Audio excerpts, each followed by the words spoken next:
Hi hello ನಮಸ್ಕಾರ ಸ್ನೇಹಿತರೆ. ಅಮ್ಮು ತಪ್ಪು ನಿರ್ಧಾರ ತಗೊಂಡಿದ್ದೀನಿ ಅನ್ನೋ ವಿಷಯ ತಿಳಿಸಿದ್ದಾಗ ಸಾಯೋಕ್ಕೆ ಮುಂದಾಗ್ತದಾಳ. ಇತ್ತ ಕಡೆ ಚಿನ್ನು ಎಂಟ್ರಿ ಆಗಿದೆ. ಏನಪ್ಪ ಟ್ವಿಸ್ಟ್ ತಿಳ್ಕೊಬೇಕಾ? ಹಾಗಾದರೆ ಈ ಒಂದು ವಿಡಿಯೋವನ್ನು ಪೂರ್ತಿಯಾಗಿ ನೋಡಿ.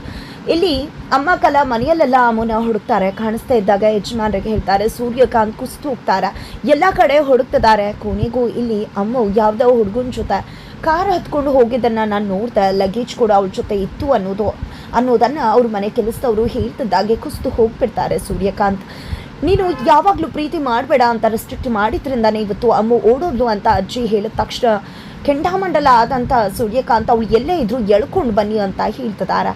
ಇತ್ತ ಕಡೆ ನಂದಕುಮಾರ್ ಅವರಿಗೆ ಕೂಡ ವಿಷಯ ಗೊತ್ತಾಗುತ್ತೆ. ಅವರು ಕೂಡ ಅಮ್ಮನ ಹುಡುಕಿಸುವುದಕ್ಕೆ ಮುಂದಾಗ್ತಿದ್ದಾರೆ. ಸೂರ್ಯಕಾಂತ್ ಹೇಳಿದ ಹುಡುಗನ ಜೊತೆನೇ ಅಮ್ಮ ಮದುವೆ ಆಗಬೇಕು ಅಂತ ಹೇಳಿ ಮಾಧವ ಹಾಗೆ ಕೇಶವ ಹಾಗೆ ಸುಂದರ ಮೂವರನ್ನು ಕೂಡ ಹುಡುಕೋದಕ್ಕೆ ಕಳಿಸಿದ್ದಾರೆ. ಆದರೆ ಇಲ್ಲಿ ಅಮ್ಮು ಗಿರೀಶ್ ಅವರು ಹೋಗಿರ್ತಕ್ಕಂಥ ಊರಿಗೆ ಹೋಗಿದ್ದಾಳೆ, ಅದೇ ಹೋಟೆಲ್ನಲ್ಲೇ ಇದ್ದಾಳೆ. ಆದರೆ ಗಿರೀಶ್ ಅವ್ರಿಗೆ ವಲ್ಲಭ ಮೀನಾಗೆ ಆ ವಿಷಯ ಗೊತ್ತಿಲ್ಲ. ಅವರು ದೇವಸ್ಥಾನಕ್ಕೆ ಬಂದಿದ್ದಾರೆ. ಚಿನ್ನು ಕೂಡ ಎಂಟ್ರಿ ಕೊಟ್ಟಿದ್ದಾರೆ. ಚಿನ್ನು ಎಂಟ್ರಿ ಕತೆಗೆ ಬಹಳ ಟ್ವಿಸ್ಟ್ ಕೊಡುತ್ತೆ ಅಂತಾನೆ ಅನ್ನಿಸ್ತದ. ಇತ್ತ ಕಡೆ ಚಿನ್ನು ಜೊತೆ ಮಾತಾಡಿ ದೇವಸ್ಥಾನದ ಒಳಗಡೆ ಹೋಗಿ ಅರ್ಚನೆ ಮಾಡಿಸಿ ಹೊರಗಡೆ ಬಂದಾಗ ಅಲ್ಲಿ ಅಮ್ಮು ಕೂಡ ಹೋಗ್ತಾಳೆ. ನನ್ನಿಂದ ತಪ್ಪಾಗಿದೆ, ನಿಜವಾಗ್ಲೂ ನನ್ನ ತಂದೆ ತಾಯಿಗೆ ದ್ರೋಹ ಮಾಡಿದ್ದೀನಿ ಅನ್ನೋ ಪಾಪ ಪ್ರಜ್ಞೆ ಕಾಡ್ತಿದೆ. ದೇವ್ರೆ, ನನ್ನ ಮನೆಯವ್ರಿಗೆ ಒಳ್ಳೇದು ಮಾಡು ಅಂತ ಕೇಳ್ಕೊತಾಳೆ.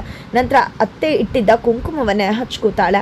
ಇಲ್ಲಿ ಏನೋ ಒಳ್ಳೇದಾಗುತ್ತೆ ಅನ್ನೋ ಸೂಚನೆ ಸಿಗ್ತಿದೆ ಅಂತ ಗಿರ್ಜಾ ಅನ್ಕೋತಾರೆ. ಆದರೆ ಹೋಟೆಲ್ಗೆ ಬರ್ತಿದ್ದಾಗೆ ಅಮ್ಮುಗೆ ಸಿದ್ದು ಎಂತವನು ಅಂತ ಗೊತ್ತಾಗುತ್ತೆ. ಅವಳ ಒಡವೆಗಳನ್ನ ಅವನು ತೆಗೆದುಕೊಂಡು ಬಂದಿರ್ತಾನೆ. ಇದರಿಂದಾಗಿ ಕುತ್ತಿಗೆ ಪಟ್ಟಿ ಹಿಡಿದು ಯಾಕೆ ರೀತಿ ಮಾಡಿದೆ ಅಂದಾಗ ನಿನ್ನ ಪ್ರೀತಿಸಿದ್ದೆ ದುಡ್ಡಿಗೋಸ್ಕರ ಅಂದಾಗ ಕುಸ್ತುದಂತ ಅಮ್ಮು ಸಾಯೋ ತೀರ್ಮಾನಕ್ಕೆ ಬರ್ತಾಳೆ. ಅಲ್ಲೇ ನೀರಿಗೆ ಹಾರಿ ಸಾಯುವುದಕ್ಕೆ ಮುಂದಾಗ್ತಿದ್ದಾಳೆ ಅಮ್ಮು.